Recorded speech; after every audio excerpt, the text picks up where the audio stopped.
Welcome back because this one gets messy fast. We are talking young men, loneliness, money, and why masculinity keeps getting sold back to them. And somehow it ends up being about ETFs, watches, and Bugattis, which is a horrifying sentence, honestly. The first thing that hit me was the economic piece because it is so underplayed. If young men feel broke for long enough, everything else starts to rot. And people keep acting like that is just a vibe problem. It is not a vibe problem if rent, wages, and home ownership all moved against you. Right, and then the story becomes, why are men so lost? As if the spreadsheet doesn't exist. The spreadsheet is screaming, and everyone is doing a podcast about confidence. But I do think the discipline thing matters too, because he keeps coming back to living below your means.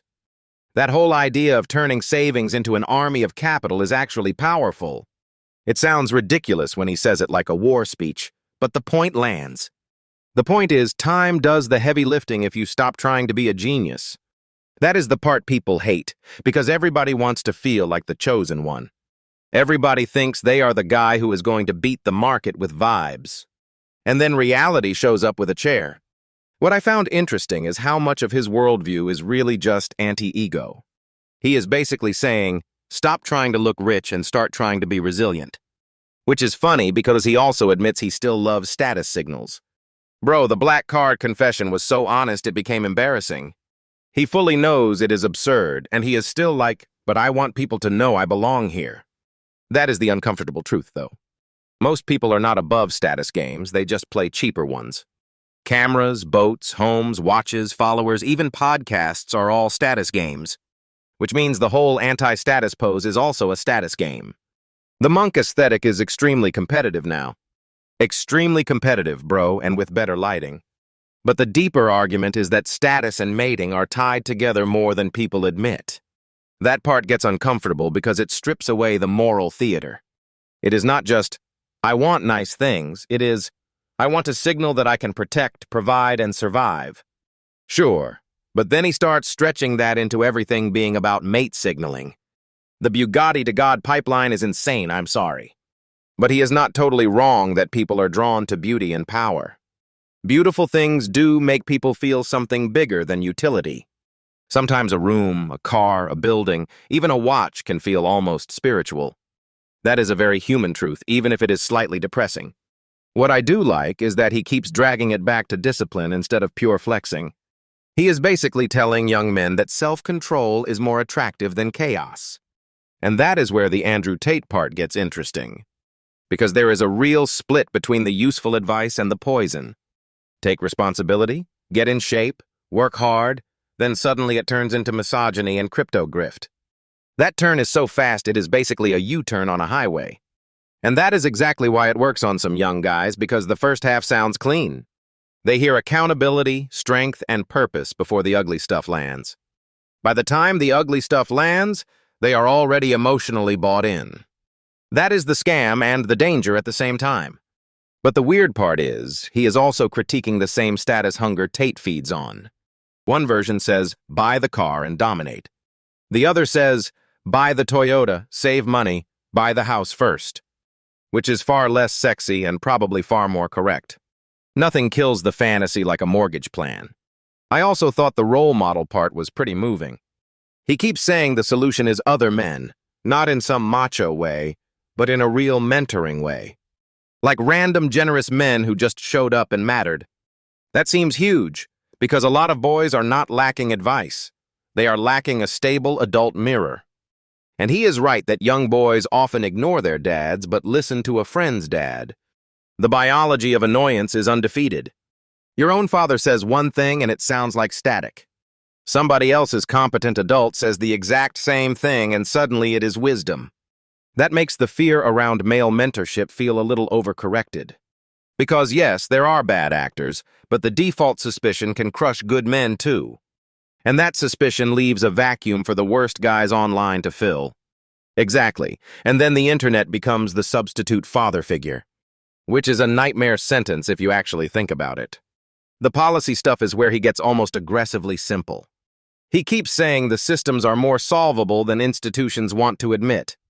Like raise wages, regulate platforms, reduce the algorithmic poison, and stop pretending it is magic. Right. And his whole point is that money in the hands of younger people changes behavior fast. Not because they become saints, but because they stop feeling trapped. When you can work, save, rent, date, and breathe, you do not spiral as easily. It is almost embarrassingly basic, which is usually how good ideas feel before consultants ruin them. The part I keep coming back to is that he is not only talking about men as individuals. He is talking about what happens when a whole cohort loses the promise of upward mobility. That is when loneliness stops being personal and starts becoming political. And then the darkest voices become weirdly persuasive. Yeah, because humiliation is a recruiting tool. Before we wrap, what did you make of the alcohol piece?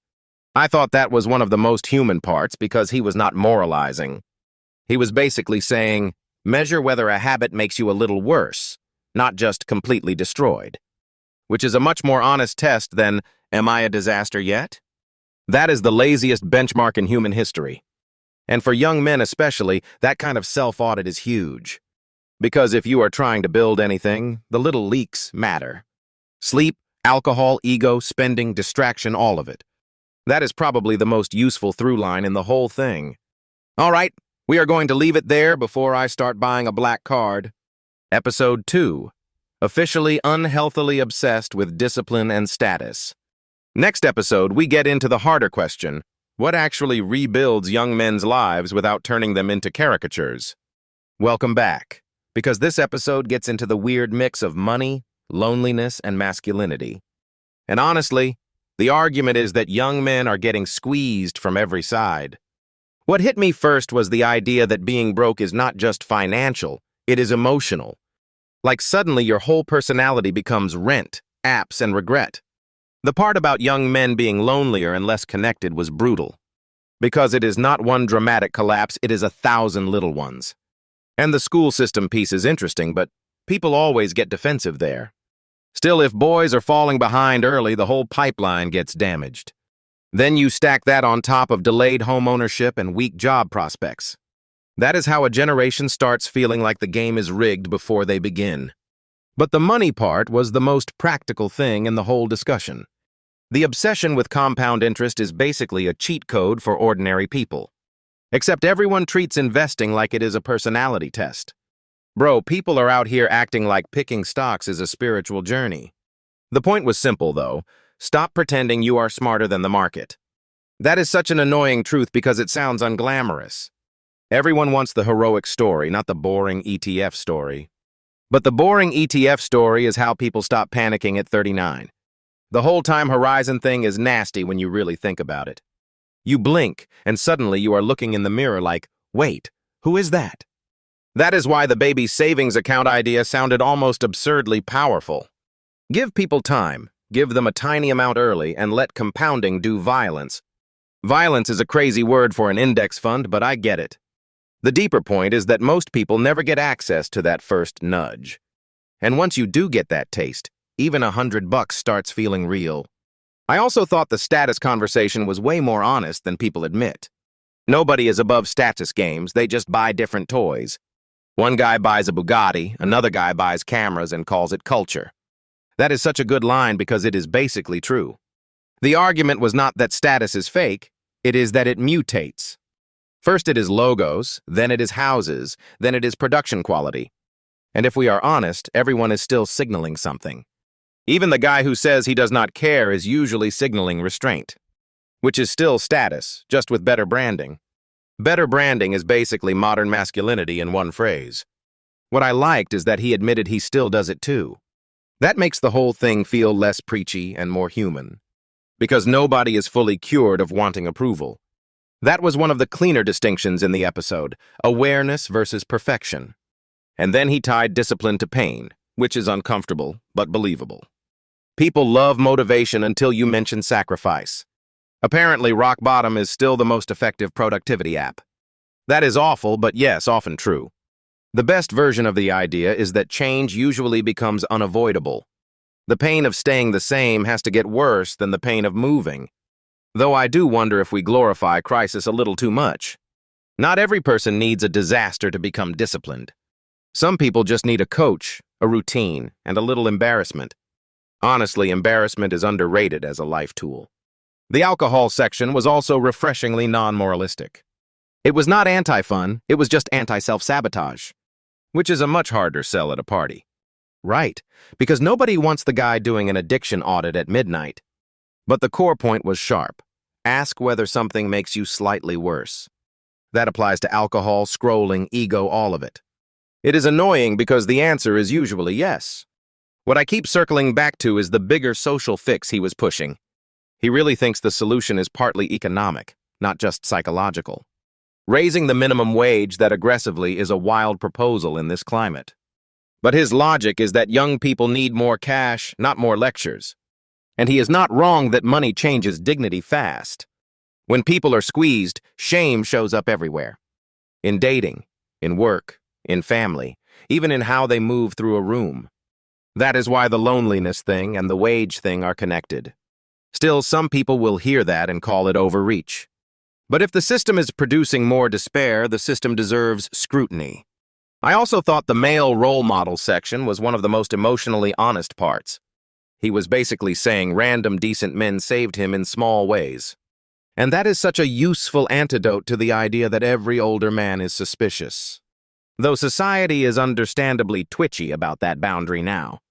But if good men retreat completely, the loud bad ones fill the gap. That is exactly how the online grifters step in with fake certainty.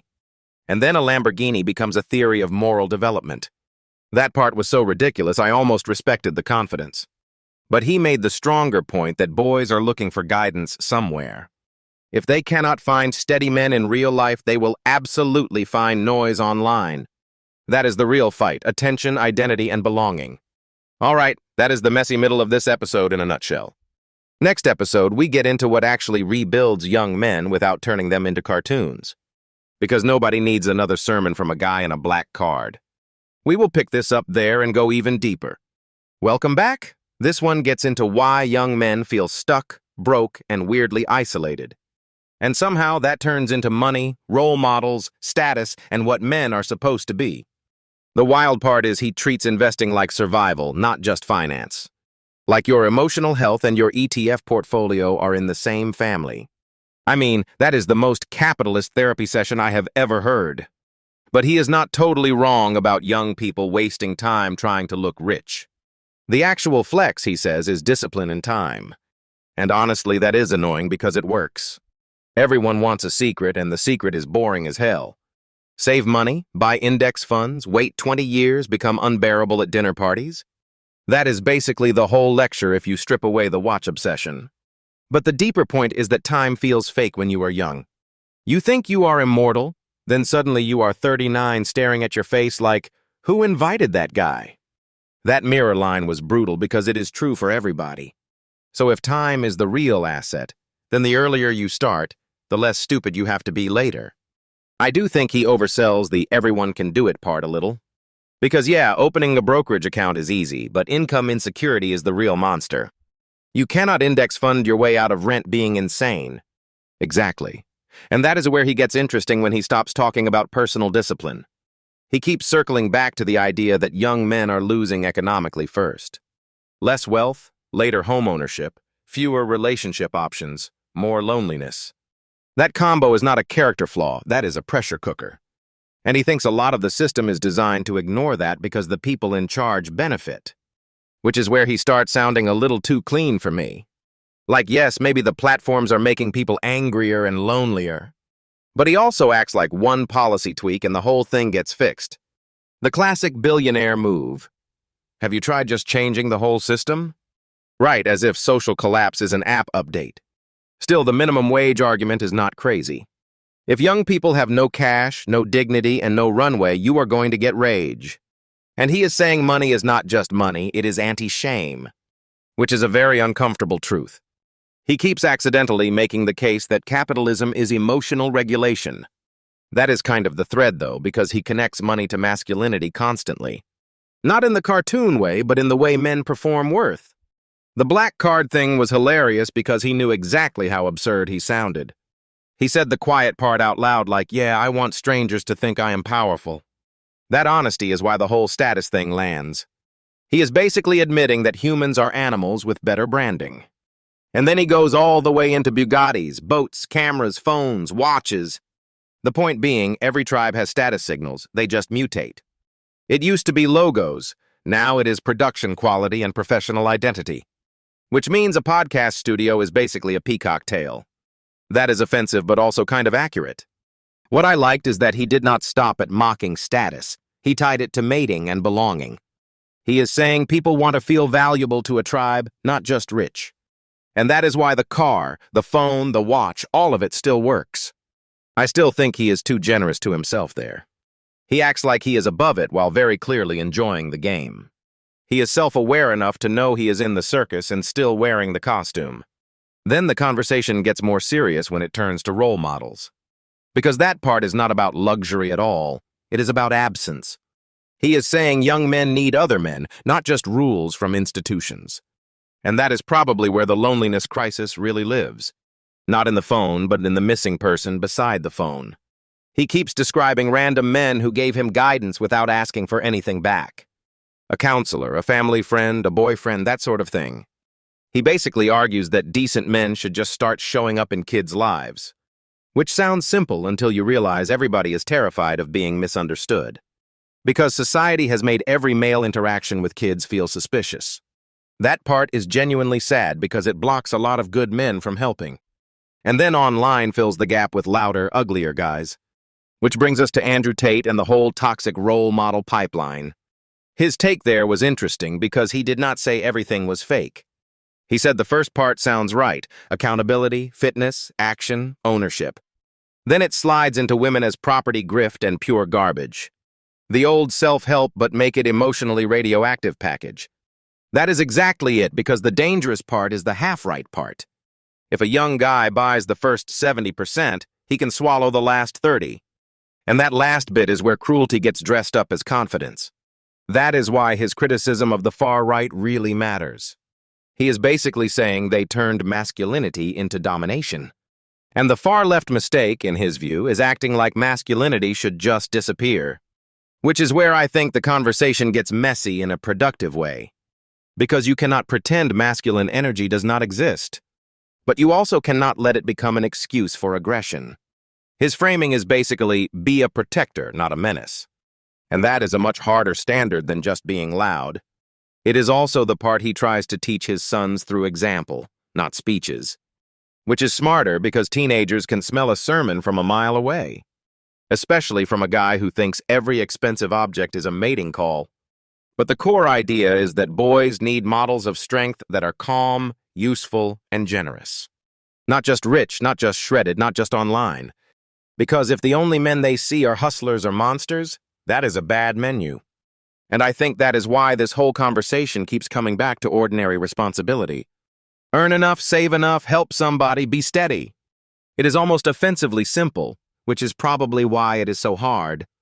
But that simplicity is also the charm of the argument. He is saying a lot of men do not need reinvention, they need structure. And maybe a little less internet, a little more real life.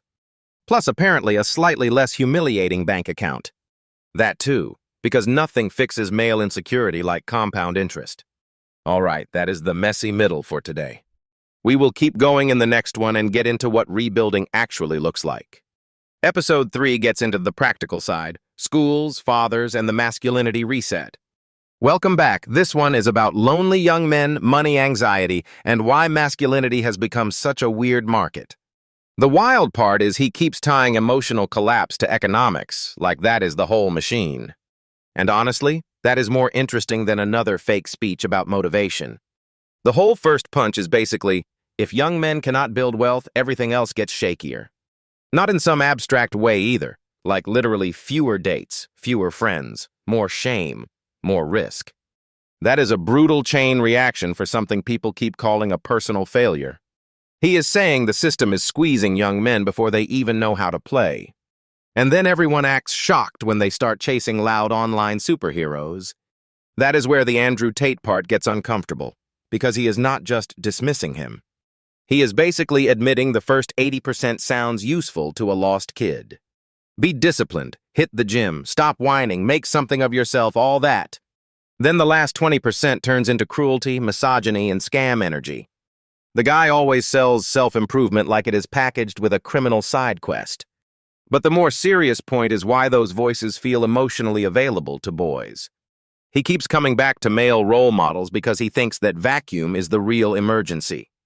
And that part lands, because he is not talking theory, he is talking about being rescued by men who cared. Not fathers only either, just adult men who showed up without trying to take something. That is the whole plot twist. Apparently, a decent man can be a life-saving technology. Which is also why his point about suspicion around men around kids gets messy fast. He is saying we overcorrected until generosity itself looks suspicious. And meanwhile, young boys are just out there getting shaped by the internet instead. That part is bleak because the internet never raises you, it just monetizes your confusion. Then he swings into status, which is where the whole thing gets almost painfully honest. The black card confession was so transparent I almost respected it more. He is basically saying, I know this is dumb, but I still want strangers to think I have it together. Which is very human and also extremely expensive. I liked the part where he realized status does not disappear, it just changes costume. Cars become watches, watches become cameras, cameras become companies, and then the whole game resets. That is why the Bugatti example is funny, but also kind of dangerous. He is arguing status is not fake. It is just ancient biology wearing modern branding.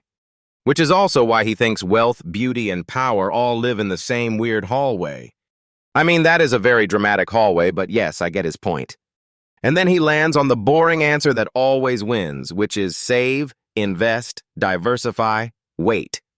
He really does believe young people should stop trying to be geniuses with individual stocks. Basically, less hero fantasy, more index fund humility. There is something almost anti-macho about that advice, which makes it better. Like, real strength is not betting your entire future on being the smartest guy in the room. It is making enough boring good decisions that time does the heavy lifting. And he keeps insisting that most people underestimate time because they do not feel it yet. That mirror moment after 39 was such a darkly funny thing to say. Basically, one day your face files a complaint and you are just supposed to accept it.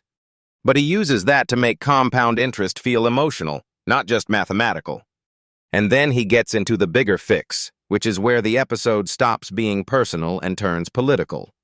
His minimum wage argument is really about dignity, not charity. He is basically saying if young people had more money, half this despair would soften. Not disappear, but soften enough to matter. And he is willing to say the rich can take the hit if the middle and lower end breathe again. That is the kind of sentence that makes boards sweat through their shirts. But he is not saying capitalism is evil, he is saying the balance broke. Then he brings it back to his sons, and that felt like the cleanest part of the whole thing. Be kind, work hard, lift weights, do not overreact, and be someone worth copying. That is basically his definition of masculinity right there, minus all the cosplay. No monster trucks, no posturing, just be useful and solid. He also pushes back on both extremes, which I think matters. Not cruel macho fantasy on one side, not performative softness on the other. He wants a version of manhood that can protect, provide, and still have a pulse. That is probably the thesis of the whole episode, if you strip away the noise. All right, we will keep this thread going in the next one and get more concrete. Episode 3 gets into schools, fathers, and what a real masculinity reset could actually look like.